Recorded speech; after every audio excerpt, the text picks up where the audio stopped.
Hey guys, Marsengen here, bringing another Dragon Ball Z Dokkan battle video, and so today I'm going to show off a bit of a strategy that we cooked up on the Piccolo EZA stream earlier, basically to try and optimize getting the revival off with a unit on your team so that Goku can just start going full-on ham, like right from the start as early as possible, right? Because a lot of people, when we saw all the details, a lot of people started using the TEQ Goku, and even me personally, I've had a lot of experience with not being able to get to the point where he can revive.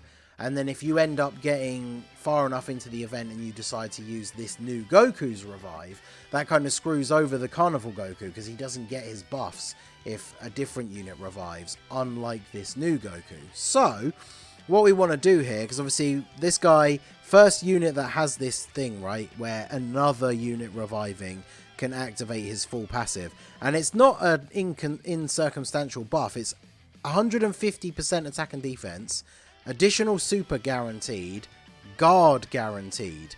So very, very good extra abilities that you're getting.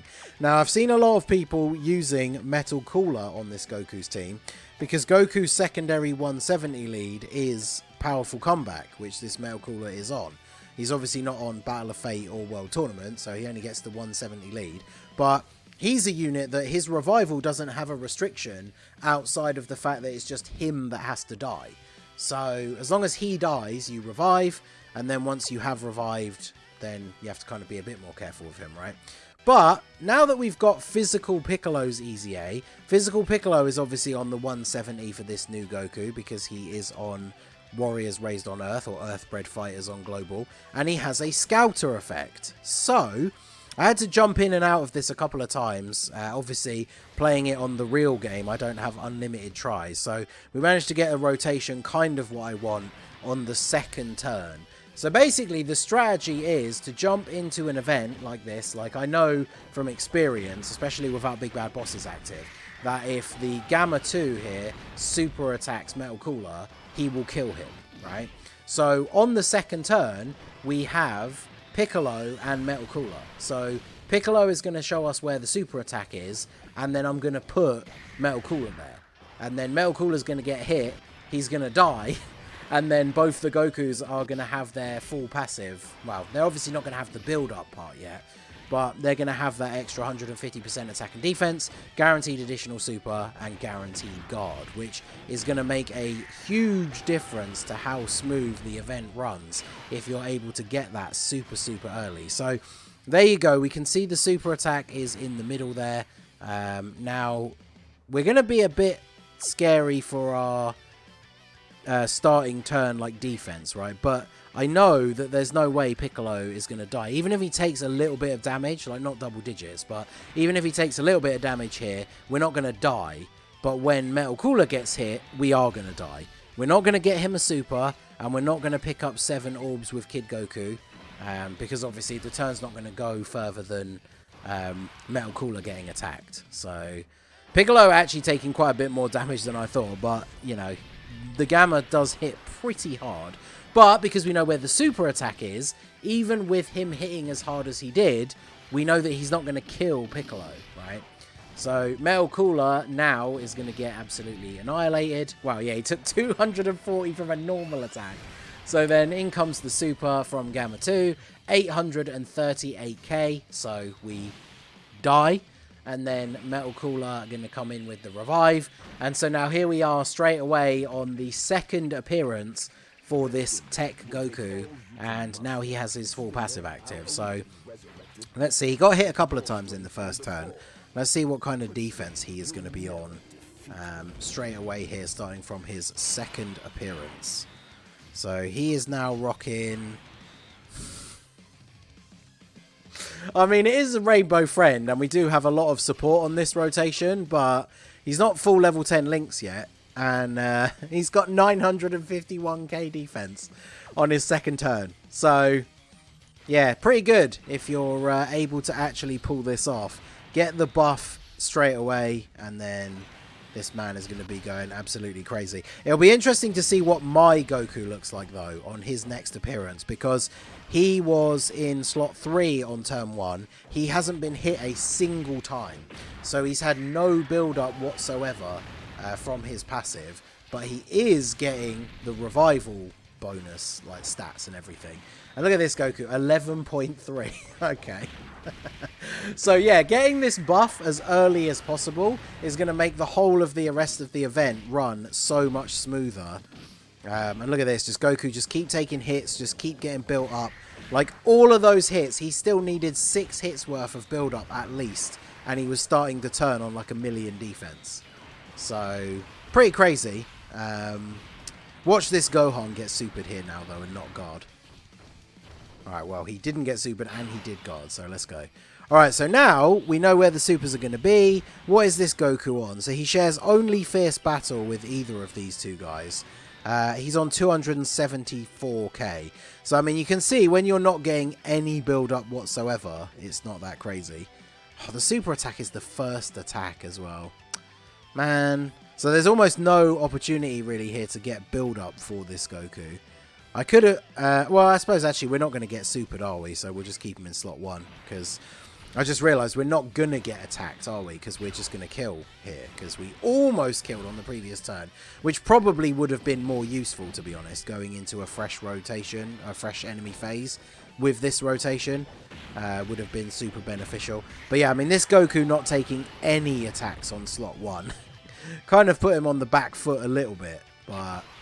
he's going to be looking very, very good from this point on. So, friend Goku. Oh my god. 1.4 million defense. And he's only getting support from Krillin. Because Kid Goku doesn't give support.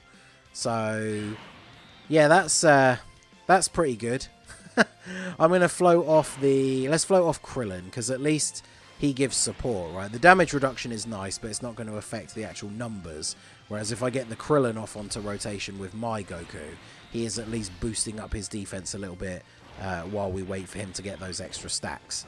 So 12.3 million here from TEQ GOKU. There's only one enemy, so he's effective against all types. So we don't have to worry about the fact that Gamma 1 is int in this phase. There's an additional for 13 million. Obviously the guaranteed additional. Can we get... we don't get the hidden potential one, sadly. But yeah, he's fully built up now as well. So 1.4 million defense. And we got the 8 orbs for Kid Goku as well. So dude is rocking 1.4 million defense with guard and 7% damage reduction. And wait, does he get any super... does he get any attack and defense on super as well? I think he does, right? Although obviously in the early turns when he's getting his intro buff, he is getting more stats as well. So that is something to bear in mind. And of course, on the off rotation where we don't have the scouter, we don't know where the super attack's going to be. So we kind of have to roll the dice a little bit. Kid Goku taking it on this rotation is not the worst because he's got type advantage. We got the orbs for the damage reduction. So okay, so no super this turn. Okay. What links do you guys share? Oh, you share quite a few. I really want Goku to take hits, but unfortunately we're just not getting a good setup here where this Goku's actually able to get off a bunch of attacks, because we're gonna kill him this turn regardless of who I put in slot 1. But why couldn't this rotation there have been like 5 attacks in slot 1? Because this Goku needs to get hit. Now you can see the difference because mine is 55%, but he is level 10 links. At the start of this turn, even with defensive support from Ultimate Gohan, he's only at 400k.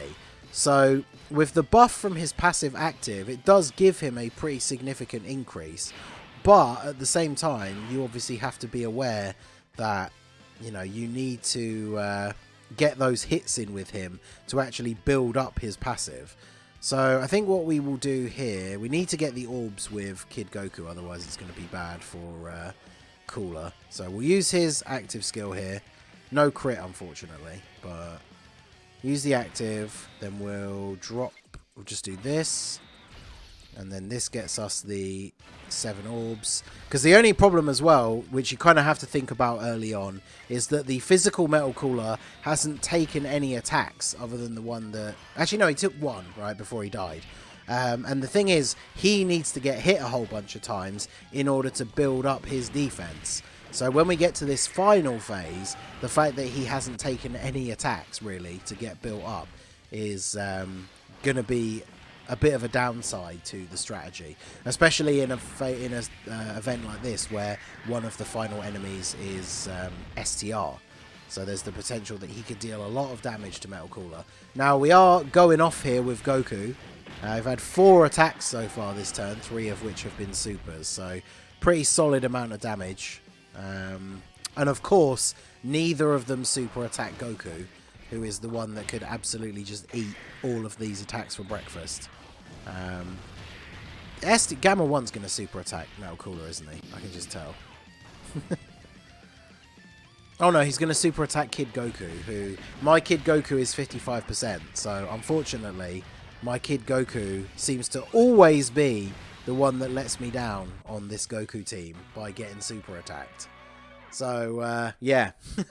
But there you go. That's the strategy for getting the revival active with Goku as soon as possible. I mean, whilst this run ended badly, it took me so many attempts to even get Piccolo and Metal Cooler on the same rotation that I am going to leave it there. You guys see the idea behind it at least. So if you have the 3 units, try it out for yourself. Let me know how it goes. I do think it is a pretty interesting strategy. Like I say, you do want to try and make sure, though, before you get to the very end, that you get some hits in with the Metal Cooler to build up his defense. Because obviously, on that turn specifically, that rotation that we had, we just needed, and if they were going to super at all, they needed to super TEQ Goku, and they didn't. So obviously, Piccolo, having that scouter effect, very good, very powerful, only on the rotation that he's actually on. But yeah, let me know what you guys think down below. I think it's an interesting interaction playing around with the scouter showing us exactly where the super attack is, and then putting Metal Cooler in front of it so that he can just die and then revive. I mean, seeing that Rainbow Friend Goku's defense on his second appearance, that was just absolutely crazy. So let me know what you guys think down below in the comment section. So that is going to be it for the video, guys. This has been the Masked Ningen. Smash that like button, subscribe to the channel if you are new. Check out the links down below for the Discord and the merch store, and I will see you all again soon. Have a good one.